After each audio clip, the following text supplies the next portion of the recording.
మేషరాశి అశ్విని నక్షత్రం 1, 2, 3, 4 పాదాలు, భరణి నక్షత్రం 1, 2, 3, 4 పాదాలు, కృత్తికా నక్షత్రం మొదటి పాదం మేషరాశి. ఈ మేషరాశి వారికి ఈ పాక్షిక చంద్రగ్రహణం 10వ స్థానంలో జరుగుతున్నది. అంటే ఇది శ్రావణ మాసంలో ఆగస్టు 7వ తేదీన జరుగుతుంది కనుక అక్కడి నుంచి ఒక 90 రోజుల పాటు 3 మాసాల పాటు ఈ మేషరాశిలో ఉన్నటువంటి జాతకులు జాగ్రత్తలు తీసుకోవాలి. ఎలాంటి జాగ్రత్తలు తీసుకోవాలి ఆ వివరాల గురించి మనం ముచ్చరించుకుందాం. ప్రతిరోజు నిద్రలేస్తారు. నిద్రలేవగానే ఏం చేస్తారు? దంతహవనం చేస్తారు, కాఫీలు టీలు తాగుతారు. ఆ తర్వాత స్నాన సంధ్యాదులు పూర్తి చేసుకుంటారు, ఇంకా ఆఫీసులు వెళ్తుంటారు, వ్యాపారాలు చేస్తుంటారు. నాలాంటి వారైతే జాతకాలు చెబుతూ కూర్చుంటారు, టీవీల చుట్టూ తిరుగుతుంటారు. అంతే కదా. కనుక ప్రతి వారికి ఏదో రకమైనటువంటి వ్యవహారం అంటూ ఉంటుంది.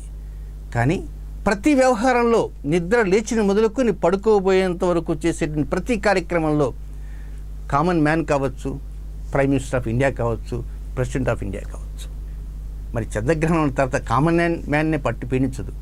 దానికి అందరూ ఒకటే. ట్రంప్ అయినా ఒకటే, చంద్రబాబు నాయుడు అయినా ఒకటే, ఎవరైనా ఒకటే.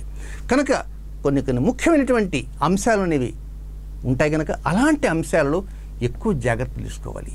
మనం ఏం చేస్తున్నాం, మన విధి విధానం ఏమిటి, మన రాజ్యస్థానం ఏమిటి, అంటే అడ్మినిస్ట్రేషన్ ఏమిటి, ఈ అడ్మినిస్ట్రేషన్ ఎలా ఉంది, ఎక్కడికి వెళ్తుంది, మనం చేసేటువంటి అడ్మినిస్ట్రేషన్ ప్రాపర్గా జరుగుతుందా లేక ఇంప్రాపర్గా ఉందా, దీని మీద ఎవరైనా నిఘా ఉందా, ఇలాంటి అంశాల మీద చాలా శ్రద్ధ అధికంగా ఉంచాల్సిన అవసరం మేషరాశి జాతకులకు ఉంది.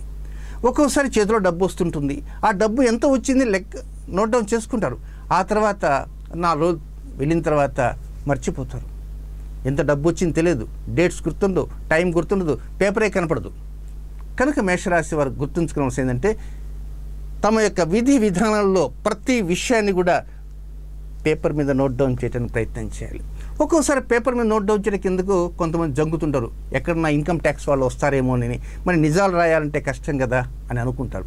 కానీ నిజాలు రాయాలన్నా అబద్ధాలు రాయాలన్నా ఏది రాయాలన్నా it must be on paper అనే విషయం మాత్రం గుర్తుంచుకోండి. అంటే లేదా మీ దినచర్య ఏదైతే ఉందో ఆగస్టు 7వ తేదీ నుంచి ఒక 90 రోజుల పాటు ఆ దినచర్యలో అనేక రకమైనటువంటి లోపాలు అనేవి ఉండబోతున్నాయి కనుక ఆ లోపాలను సరిదిద్దుకోవాలంటే మీరు ప్రతి విషయం జాగ్రత్తగా గమనిస్తూ ఉండాలి. మరి జాగ్రత్తగా గమనించినా ఏదైనా సమస్య ఉంటుందా, ఏదైనా సమస్య ఉన్నదనుకోండి పరిహారం వెంటనే ఉంటుంది కదా.